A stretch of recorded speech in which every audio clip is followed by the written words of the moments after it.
I was talking to my gran this morning. She goes, Tom, have you seen that new Bob Dylan movie that's out?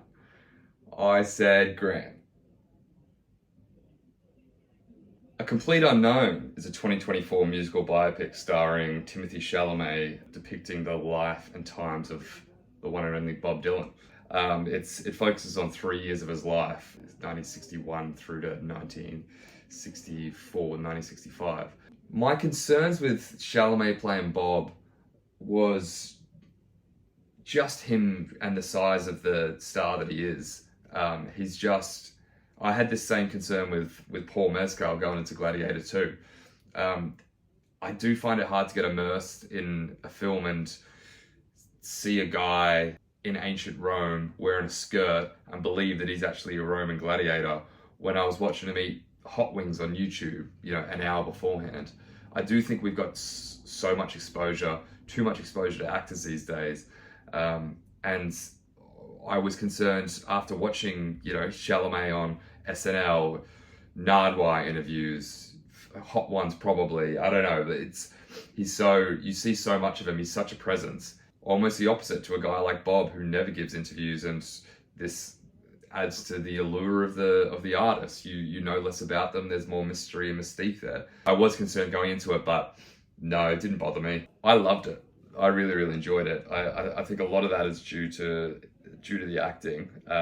Let's just get straight into the acting. I think Tim, he's just at the top of his game. I don't know if there's any haters who are still saying that he can't act, but from what I've seen, I haven't seen all of his films. I've seen like Bones and All. I've seen Beautiful Boy. I think if you think Tim's still holding out, go and watch Beautiful Boy. Timothy Chalamet playing an 18-year-old drug addict with Steve Carell as his dad. He's just the GOAT. He's nominated for an Oscar. I think he should win. I think everyone was great. Scoot McNairy's in there. I think he's a really fun name to say. Ed Norton's in this. I thought he was great. And I thought from the trailers that he was going to be the sleazy manager who screws over the artist and just sees them as a product. The one that Paul Giamatti plays in Straight Outta Compton and Love and Mercy, the Beach Boys one in the same year. He plays a relatively simple character who just loves folk music. Even Ed Norton's, all of his characters in the past, he usually plays a dick of some sort. And I thought here he was just, I was kind of waiting for this arc to come where he's going to show a bad side and turn on Bob, but he's just plays a really sweet guy, which I didn't know Ed could do. I've been told so many times that I look like Edward Norton, and I don't think it's a compliment. I'm not going to take it well. Even like Fight Club Ed Norton he's no leading man. I think Tim here, he's not trying to be a sex symbol here. He's gross. Bob in his day was he was a junkie when he was in New York. He never looked well. You see it, he's always got these huge bags under his eyes, and he never looks healthy. And I think Chalamet's done the same here. He looks gaunt. I know that he is notoriously skinny. It's kind of his thing. Twinks run the world. Here he's not well. He's always smoking a cigarette. You can almost feel the malnutrition. One example of it is he's got these nails, obviously guitar, for playing guitar. Every nail on his hand are these gross, long, dirty nails, and it's the little details like that. But he cares. He just does. He cares, and that comes through. And I think that you feel that the whole way through. I think James Mangold, he's got quite the rap sheet. He did. I've enjoyed quite a lot of his movies. 3:10 to Yuma, Logan. He did Copland. Most importantly, Walk the Line. He did the Johnny Cash, Joaquin Phoenix thing, which I love that film as well. That was again what I wanted from Bohemian Rhapsody, from that Freddie Mercury dross that was PG-13 sanitized nonsense. So I was excited for this because I've seen what he did with Joaquin in Walk the Line, and I think he nails it here because Johnny Cash shows up here as well. Boyd Holbrook plays Johnny Cash here. I had no idea it was him, but Boyd Holbrook is the villain from Logan, the blonde dude. I've always thought he's quite good. He's got a strong screen presence. I've always quite liked him, but he plays such a cool caricature version of Johnny Cash here, which is fine. He's got minimal screen time, and he's not an integral part of the story whatsoever. It seems intentional because I think Bob looked up to Johnny in that way. So I think we're seeing Johnny through Bob's perspective. We're seeing him how Bob saw him. He was the man. We didn't see any of his flaws. He was such a flawed real character in Walk the Line, and here he's just Mr. Cool. It's difficult with musical biopics because it's almost feels like cheating at times. It feels so easy for a director to get me on board when you've got access to all this incredible music. I felt the same way with Better Man, the Monkey Robbie Williams film. When you've got scenes of characters writing iconic songs and they're, penning times they are changing from the start, and then you hear the first line, come gather around people wherever you, whatever. Hearing that line is like it's like crack to a Bob Dylan fan. It's essentially I remember, it's just that's a famous song that I know, and I'm hearing it come to life here.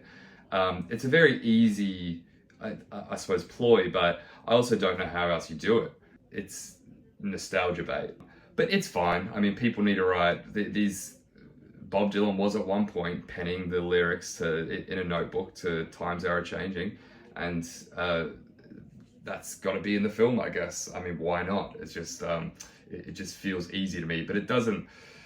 I don't know. It doesn't feel unearned, whatever that means. There's a sequence in here when Bob goes off to Newport Folk Festival, and he's performing Times They Are Changing for the first time, and it just got me so good. It felt like I was hearing it for the first time. It was just reminding me of why I go to the movies. When you just get those goosebumps in a cinema. I don't know. It was almost. I suppose it's what you call being moved, right? I was moved. I was taken with it. I was sitting there and hearing this song that I've heard a million times before, but you see it in this setting, and you see it when you have the context of everything else that was going on in the world at that time. He wrote that on the back of, the civil rights movement. Martin Luther King had just given his "I Have a Dream" speech. I'm not a history buff, by the way. This is the only reason I know any history at all, is because of songs or movies that came out around the same time. It's this protest song, and sings it at this folk festival for the first time, and it's the first time that he's performed it, and the first time that anyone else is hearing it. What gets me in that scene is, yes, Chalamet just fucking nails the performance, but then also you've got Ed Norton just reacting, and it's everyone's reaction to it. And I wonder what it was like when people did hear it for the first time. Tim, when he performs it, this is what I mean about him just disappearing into this role. He loses it at the end a little bit. He's not doing a cover. He almost gets out of breath at the end, and he's sweaty, and he looks like shit, and he loses his composure. I think he's Bob there. I think he's caught up in it, and in the same way that Bob singing that song at that time would have that reaction to it. It's such an incredible song. A lot of people thought I was sarcastic with my praise for Better Man, the Robbie Williams musical biopic that came out recently. Where he's a monkey. I love that film. I think the only thing that could have improved this one was if Bob was played by a giraffe. I think would have been good. Leave a comment in the comment section as to what animal would have represented Bob Dylan the best. I'm thinking giraffe for now. Pencil neck, bushy hair. The aesthetic of this film, you could have thought that it was shot on film. It's not, but it's almost like, when you see old archival footage that's been restored from New York City in the 60s or the 50s, and I just felt so lucky to be watching it. That old footage that you see from 1960s, that old actual restored footage off tapes, you feel so lucky to have a glimpse into life, how it was back then. And this whole film, I didn't want it to end. I felt like it was a I felt like I was watching that old archival footage that's so precious. And I just think we're so spoiled to have it. A Complete Unknown, see it even if you don't like Bob Dylan. I liked it. I liked it. I don't know. I thought it was enjoyable. What's my number? I got to give it a 9. I think I got to give it a 9. I don't know what a 10 is. Regardless of whether you're a Dylan fan or not, I think you have to see it. I'd suggest seeing it in cinemas. I haven't had those goosebumps rush over me. I haven't been moved like that in a cinema since Better Man, probably since the Regent Street sequence in Better Man. So not that long ago, I guess. So then Gran goes,